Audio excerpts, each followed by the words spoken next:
में तो हमने कल पढ़ा था कृत प्रत्यय, और आज अपन जो पढ़ने जा रहे हैं वो है तद्धित प्रत्यय। कृत प्रत्यय के अंदर अपने देखा होगा कि पहले धातु थी और उसके बाद में जो प्रत्यय जुड़ते वो कर्त प्रत्यय, यानी धातु के बाद में जो प्रत्यय जुड़ते वो कृत प्रत्यय। और आज जो अपन पढ़ने जा रहे हैं तद्धित प्रत्यय, तो ये किसके पीछे लगेंगे? शब्दों के पीछे, यानी आगे शब्द होंगे और उसके पीछे करते होंगे जो प्रत्यय वो होंगे। यानी कृत प्रत्यय होंगे जो पहले, उनसे पहले क्या होगी? कोई भी धातु होगी। और जो तद्धित प्रत्यय है, तद्धित प्रत्यय के अंदर जो अपन प्रत्यय पढ़ेंगे तो वो शब्दों के पीछे जुड़ेंगे। उनसे पहले क्या होगा? शब्द होगा, और शब्दों के बाद में जुड़ते हैं वो होंगे मतुप प्रत्यय। तो देखिए तद्धित प्रत्यय के अंदर अपन पढ़ेंगे जो पहला प्रत्यय तद्धित प्रत्यय का वह है मतुप प्रत्यय। और मतुप प्रत्यय में मत शेष रहता है, जो सामान्यतः मत शेष रहता है, लेकिन विभक्ति और उसके अनुसार जब उसमें परिवर्तन हो जाता है तो मत मतिमान और वत वतिवान, यानी तीनों लिंगों के अंदर जो परिवर्तन है वो हो जाता है। शब्दों के अंदर परिवर्तन कब आएगा? तो देखिए विभक्ति आदि कार्य करने के बाद में जो प्रथम विभक्ति की एक वचन है, अगर पुल्लिंग में देखना अपने एक वचन में पुल्लिंग के अंदर मान और वान लगेगा, स्त्रीलिंग के अंदर मति वत्ती लगेगा, और नपुंसकलिंग के अंदर मत और वत दिखाई वो देगा अपने को। यानी ये चीजें तीन होगी, कह सकते हैं मत मति मान वत वती और वान।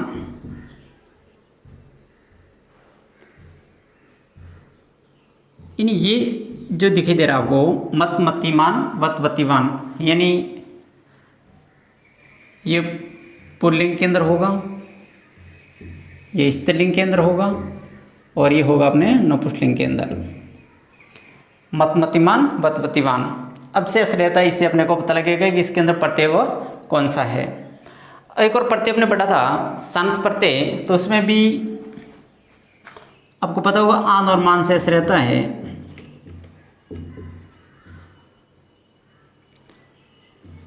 लेकिन उससे पहले क्या थी? धातु थी, कोई भी धातु, और यहाँ पर जो होगा मान, तो उसमें होगा क्या होगा?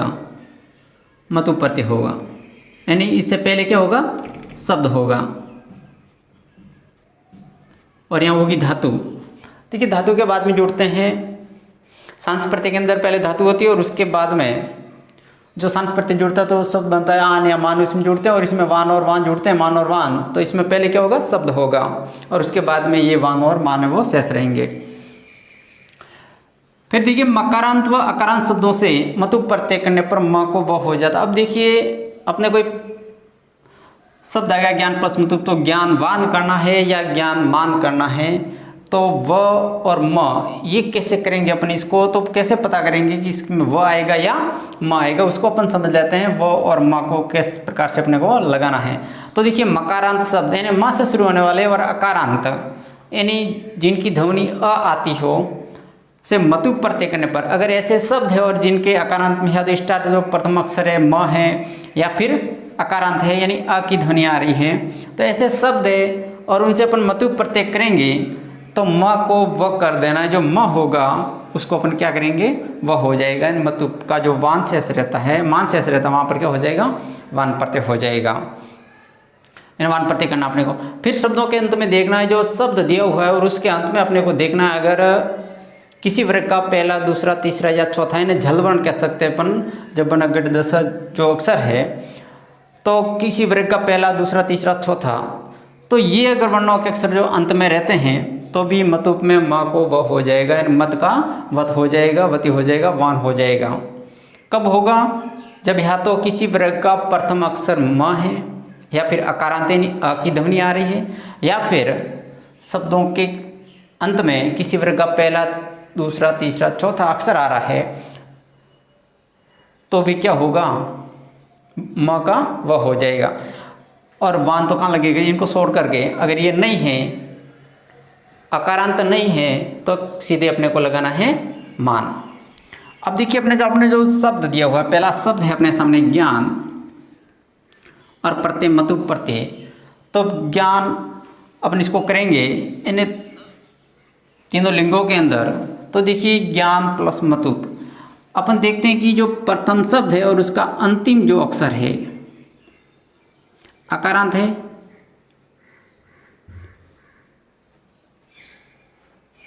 तो मतुप प्रत्यय तो अकारांत है, मकारांत व अकारांत शब्दों से। अब अकारांत है तो यहाँ पर अपने को क्या करना है, म की जगह व करना है, तो अपन यहाँ पर लिखेंगे ज्ञानवान, पुल्लिंग के अंदर बन गया। फिर स्त्रीलिंग अपन बनाएंगे ज्ञानवती, फिर नपुंसकलिंग बनाएंगे ज्ञानवत।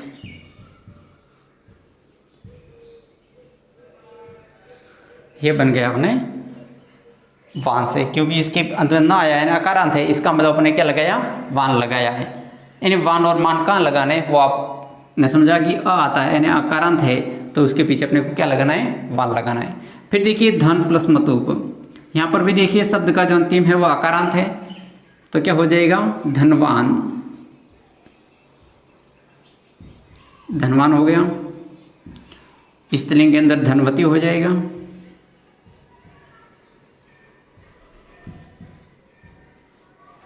और नपुंसकलिंग के अंदर धनवत हो जाएगा। फिर देखिए रूप प, किसी वर्ग का पहला, दूसरा, तीसरा, चौथा या फिर अकारांत, तो अपन दोनों तरह से देख सकते हैं। रूप प है यानी किसी वर्ग का पहला अक्षर है या फिर अकारांत है, तो दोनों ही है, तो फिर भी क्या लगेगा, वान लगेगा,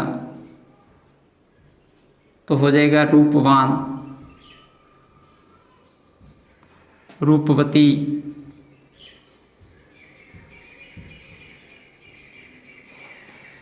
फिर हो जाएगा रूपवत।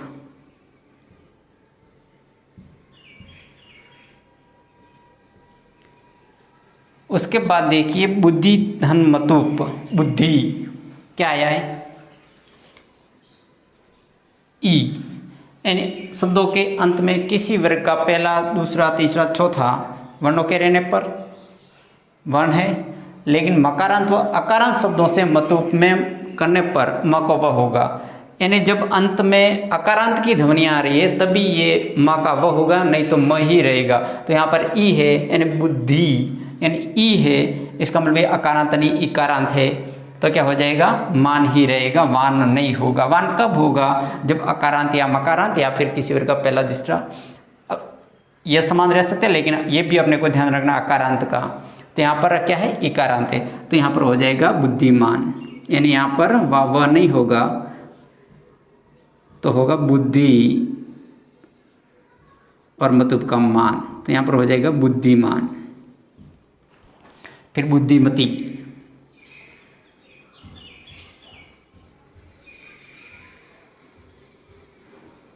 बुद्धिमती और बुद्धिमत।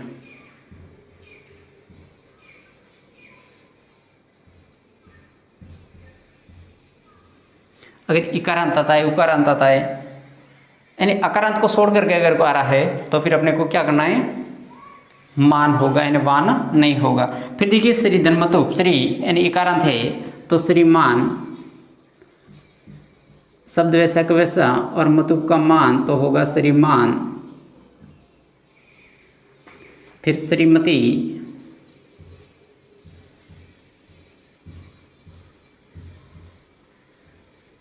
और श्रीमत।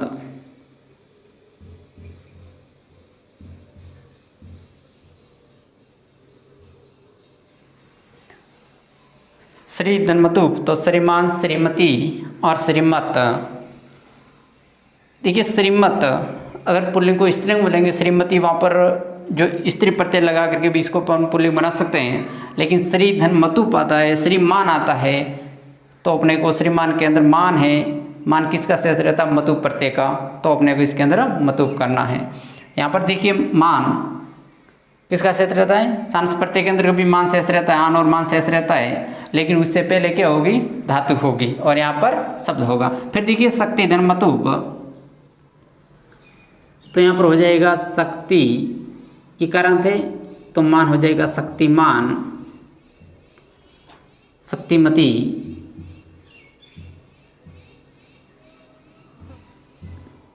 और शक्तिमत।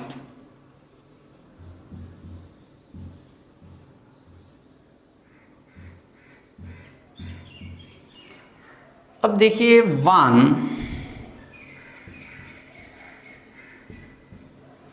अपन पहले भी एक प्रत्यय पढ़ा था, कौन सा, कतौतु, तब तो कतौतु का भी वान शेष रहता है। तो उससे पहले कत्वतु के अंदर क्या होगा, जो शब्द होगा, और शब्द के अंदर क्या होगा, शब्द में त होगा, ठीक है। और जो मतुप प्रत्यय है, मतुप में त नहीं होगा,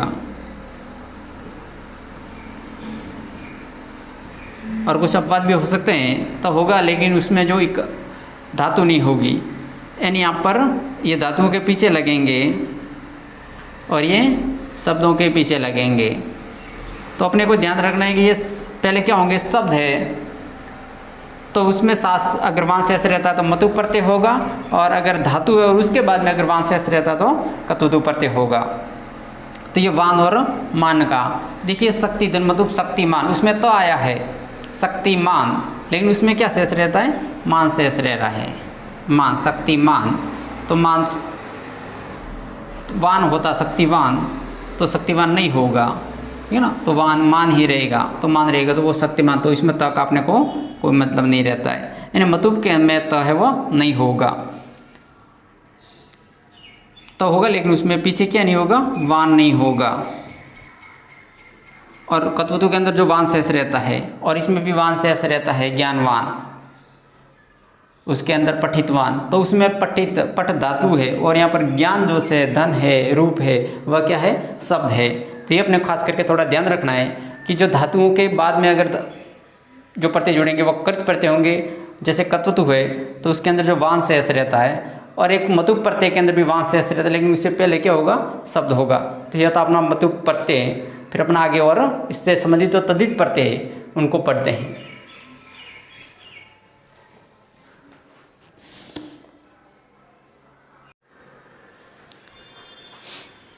तो हम पढ़ते हैं तल प्रत्यय। अब देखिए तल प्रत्यय, जब भी मतुप प्रत्यय बढ़ रहा है, ये तल प्रत्यय, तो ये भी तद्धित प्रत्यय, और तल प्रत्यय का ता शेष रहता है। क्या शेष रहता है, ता। और इसके अर्थ में, यानी समान अर्थ में, एक तव प्रत्यय जिसका तोम शेष रहता है, यानी इसके जो अर्थ है वह समान रहता है। तल प्रत्यय से बना शब्द, जो तल प्रत्यय और उससे जो शब्द बना है वह नित्य रूप से स्त्रीलिंग में होता है। तल प्रत्यय से जो भी शब्द बनेगा वह नित्य रूप से, यानी हमेशा किस में रहेगा, स्त्रीलिंग के अंदर रहेगा। अपने को ध्यान रखना, स्त्रीलिंग का जो प्रत्यय है, डिपो टाप प्रत्यय है, इसके अंदर जैसे टाप प्रत्यय, टाप का आ शेष रहता है, तो उसे भी स्त्रीलिंग जो शब्द बनता है, लेकिन जो तल प्रत्यय से बनेगा वो भी नित्य स्त्रीलिंग में होगा। और तल प्रत्यय के अंदर ता शेष रहेगा, यानी जो शब्द होगा उसके अंत में क्या होगा, ता होगा। तस्य भाव, यानी उसका भाव, अर्थ में शब्दों से तल प्रत्यय हो जाता है। कब, उसका भाव अर्थ में, किसी का भाव, यहाँ पर भाववाचक का शब्द ले सकते हैं, हिंदी में जो भाववाचक संज्ञा है वह भी ले सकते हैं अपन, यानी जो भाव का अर्थ प्रकट करता हो। और इसी अर्थ में मैंने आपको बताया तो प्रत्यय होता है इसी अर्थ के अंदर, और तो प्रत्यांत नित्य रूप से किस में होता है, नपुंसकलिंग के अंदर। वो पूरा शब्द होगा वह नपुंसकलिंग के अंदर होगा, और उसके अंदर तो में वह शेष रहेगा। तो अपने को ये तो ध्यान रखना है, तल प्रत्यय में ता शेष रहता है, और तव प्रत्यय उसमें तवम शेष रहता है। और जो तल प्रत्यय वो हमेशा स्त्रीलिंग के अंदर होगा, और तव प्रत्यय है वह हमेशा नपुंसकलिंग के अंदर होगा। मनुष्य धन तल, मनुष्य से भाव, यानी मनुष्य का भाव, तो अपन के मनुष्यता, मानवता। तो यहाँ पर अपन लिखेंगे मनुष्यता, तल का ता शेष रहता, तल प्रत्यय तो उसका अपन ता लिख देंगे, मनुष्यता। तो यहाँ पर किसका भाव आया, मनुष्य का भाव, मनुष्यता, तो इसके अंदर भाव आ गया कि इसमें मनुष्यता है, मानवता। तो मनुष्य से भाव, यानी मनुष्य का जब भाव आ जाता है, एक समूह बन जाता है मनुष्यता। फिर देखिए मनुष्य प्लस तव, तो मनुष्यत्वम यानी इसी अर्थ में होता है, भावार्थ में, तो हो जाएगा मनुष्य तवम, यानी इसका तवम से ऐसे रहता तो मनुष्य तवम। फिर देखिए महत तल, तो हो जाएगा महता,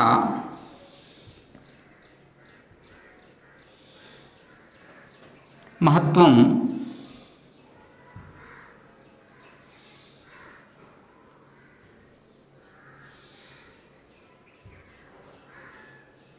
महत्वम, महत धन तव, महत्वम, महत धन तल, तल का ता शेष रहता है तो महता हो जाएगा। पीछे ता आता है, इसका मतलब उसके अंदर कौन सा प्रत्यय है, तल प्रत्यय। फिर देखिए प्रभु धन तल, तो हो जाएगा प्रभुता, प्रभु का भाव,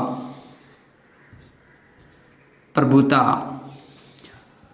प्रभु भाव, उकारा उका ओ हो जाएगा तो प्रभु, यानी स्वप्न व्यक्ति अंदर, तो प्रभुता और प्रभुत्वम, प्रभुत्वम।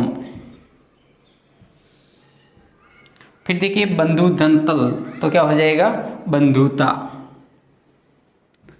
तल का ता शेष रहता है तो करेंगे बंधुता, यानी पीछे ता जोड़ देंगे, बंधुता, बंधु का भाव आ गया, बंधु से भाव, बंधुता, बंधुत्वम।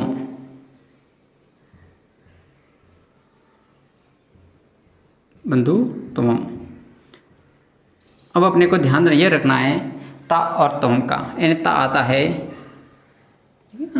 और तम शेष रहेगा, एक तो ता शेष रहता है, एक तम शेष रहता है। तम शेष रहता है यानी उसके अंदर प्रत्यय होगा, बताओ प्रत्यय होगा, माँ को हटा दिए, अलंत लगा हुआ है उसका लोप हो जाएगा, और इसके अंदर ता शेष रहेगा, तल का ता शेष रहता है, यानी ता है तो तल प्रत्यय, यानी जिसका भाव अर्थ में ही ता होगा, यानी मनुष्यता, महता, प्रभुता, विद्वता, गुणवत्ता, ठीक है ना, मानवता, दरिद्रता, दरिद्र धन, तल प्रत्यय तो दरिद्रता, शिशुता, तो उसके अंदर जो भाव आएगा तो भाव अर्थ के अंदर अपने को तल प्रत्यय करना है, और दोनों अर्थ समान होंगे तो प्रत्यय का और तल प्रत्यय का।